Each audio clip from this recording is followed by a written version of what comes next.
Une caractéristique typique des singes est leur vocalisation spécifique, c'est-à-dire les bruits qu'ils effectuent pour communiquer, une action qui, rien qu'en l'entendant, vous indique que c'est un singe.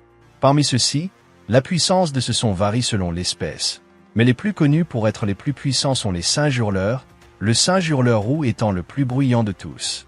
Ces singes appartiennent au continent américain, mais le singe hurleur roux se trouve uniquement en Amérique du Sud, dans la portion de l'Amazonie située dans plusieurs pays, comme le Venezuela, la Colombie, l'Équateur, le Pérou, la Bolivie et le Brésil, dans les forêts tropicales aux pluies abondantes, vivant dans des chaînes montagneuses à des altitudes de 3200 mètres au-dessus du niveau de la mer.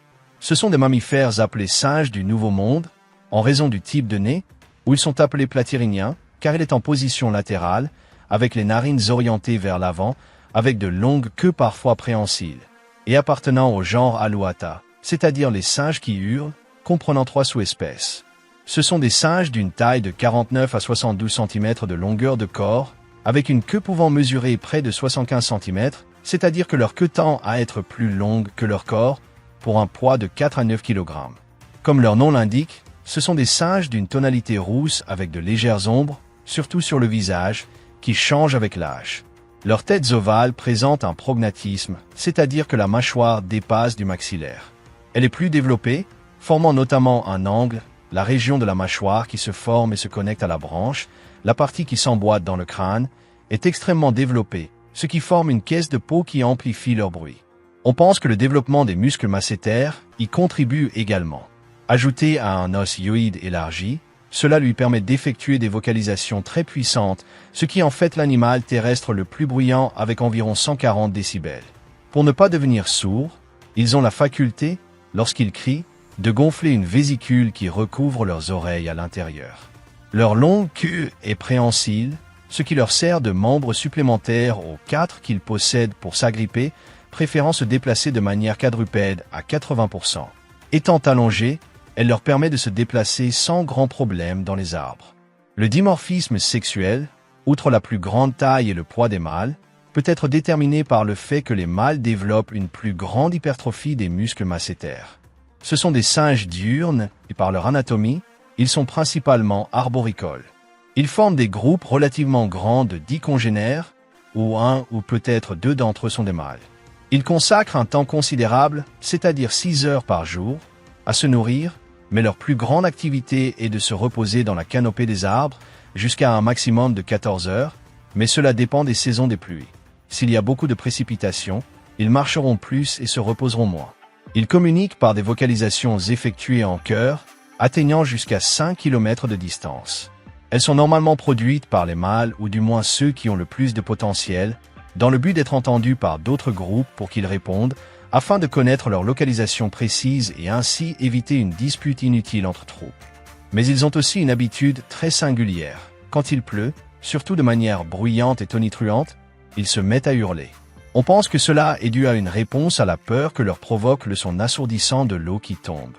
Ils sont principalement folivores, c'est-à-dire qu'ils consomment une grande quantité de feuilles, pauvres en sucre, protéines et graisses. Mais grâce aux bactéries présentes dans leurs gros intestins, ils peuvent désintégrer la cellulose et ainsi obtenir des nutriments. Pour compenser le manque d'autres éléments, ils consomment des noix, des fleurs, des fruits lorsque ceux-ci sont disponibles et vont jusqu'à chasser de petits animaux. Lorsque ces ressources sont difficiles à obtenir, ils peuvent se maintenir en mangeant des feuilles de qualité pendant plusieurs semaines. Ils passent une grande partie de leur vie dans les arbres à la production constante de feuilles qu'ils mâchent jusqu'à les broyer grâce à leur dentition.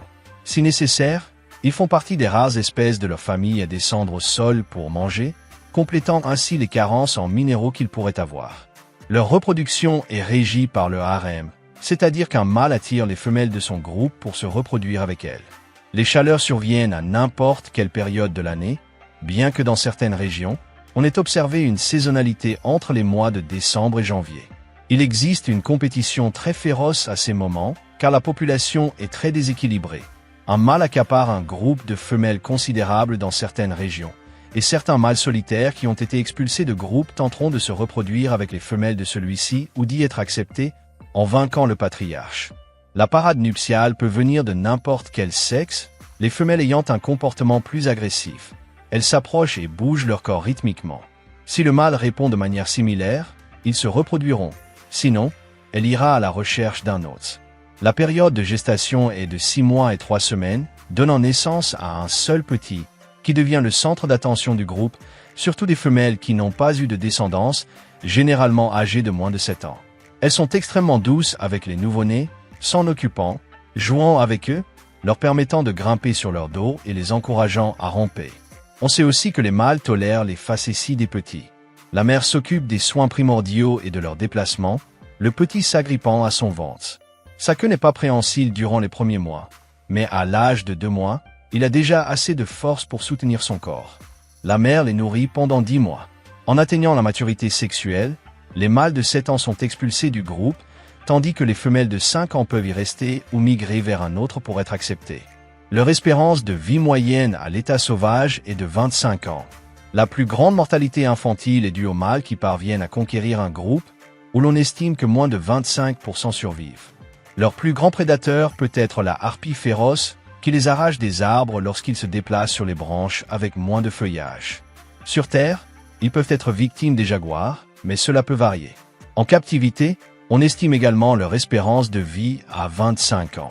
Plusieurs possèdent des spécimens, et 4 d'entre eux en Europe ont des populations qui se reproduisent et remplissent leurs installations de leur hurlement.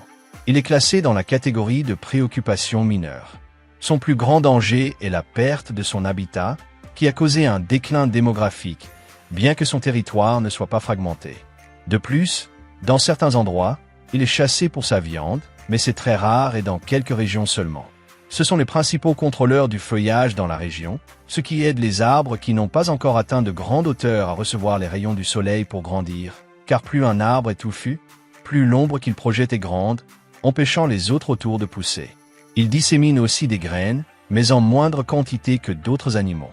Un détail, les gens les recherchent comme animaux de compagnie, ce qui est interdit légalement. Mais en plus, ils peuvent porter des parasites comme des poux et des tiques, qui infestent les personnes et leur transmettent ainsi des maladies dangereuses.